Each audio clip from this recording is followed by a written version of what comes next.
I've been collecting stories that are told in the Soviet Union by their people among themselves, which reveal they've got a great sense of humor, but they've also got a pretty cynical attitude toward their system. And I told this one, Bill, you'll have to hear it again. I told it in the car.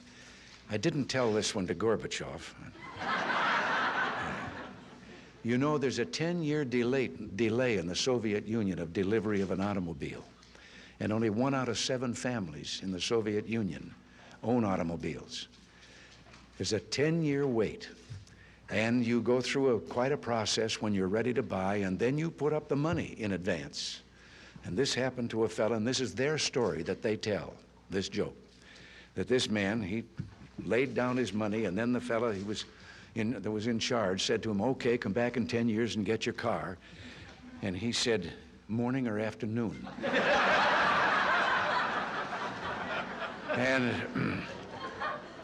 And the fellow behind the counter said, well, 10 years from now, what difference does it make?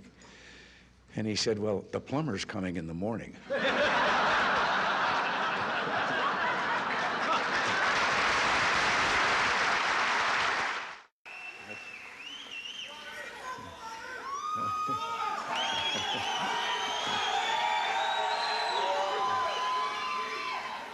I just want to, oh, I can't resist.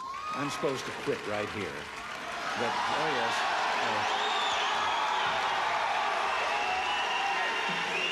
But in view of the fast things that I just said, I don't know whether you know it or not, but I have a new hobby. I am collecting stories that I can actually prove are told among the Russian people. They make them up themselves, they tell them between themselves, reveals they got a great sense of humor, and they've also got a little cynical attitude about things in their country. And one of these stories, the one I'm going to tell you, I told to General Secretary Gorbachev, and he laughed. The story was an American and a Russian arguing about their two countries, and the American said, look, in my country, I can walk into the Oval Office, I can pound the president's desk and say, Mr. President, I don't like the way you're running our country. And the Russian said, I can do that. The American said, you can? He says, yes. I can go into the Kremlin, to the General Secretary's office, pound his desk and say, Mr. General Secretary, I don't like the way President Reagan's running his country. You know, less than 1 family out of 7 in the Soviet Union owns an automobile. Most of the automobiles are driven by the bureaucrats. The government furnishes them and drivers and so forth. So an order went out one day to the police that anyone caught speeding, anyone, no matter who, gets a ticket. Well, Gorbachev came out of his country home, his dacha. He was late getting to the Kremlin. There was his limousine and driver waiting. He told the driver to get in the back seat, he'd drive, and down the road he went. They passed 2 motorcycle cops. One took out after him. And pretty soon he's back with his buddy, and his buddy says, well, did you give him a ticket? And he said, no. Well, he said, why not? Oh, he said, they're too important.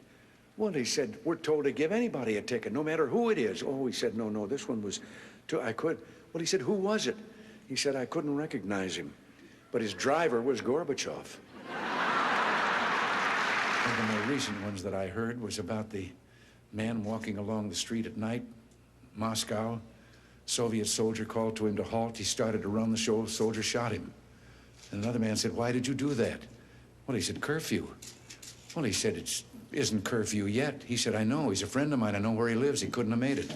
I heard one about a fellow who went to the KGB to report that he lost his parrot.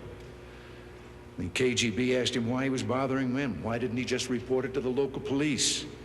Well, he answered, I just want you to know that I don't agree with a thing my parrot has to say.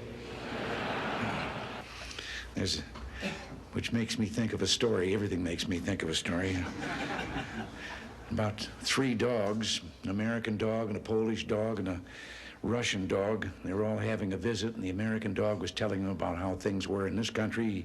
He said, you know, you bark, and you bark long enough, and then somebody comes along and gives you some meat. And the Polish dog said, what's meat? The Russian dog says, what's bark?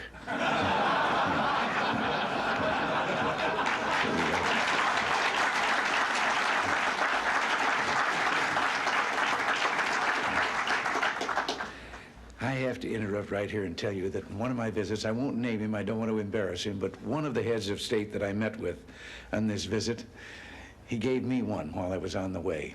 Told me the story about the two fellows in the Soviet Union that were walking down the street, and the one of them says, "Have we really achieved full communism? Is this it? Is this now full communism?" And the other one said, "Oh, hell no, things are going to get a lot worse."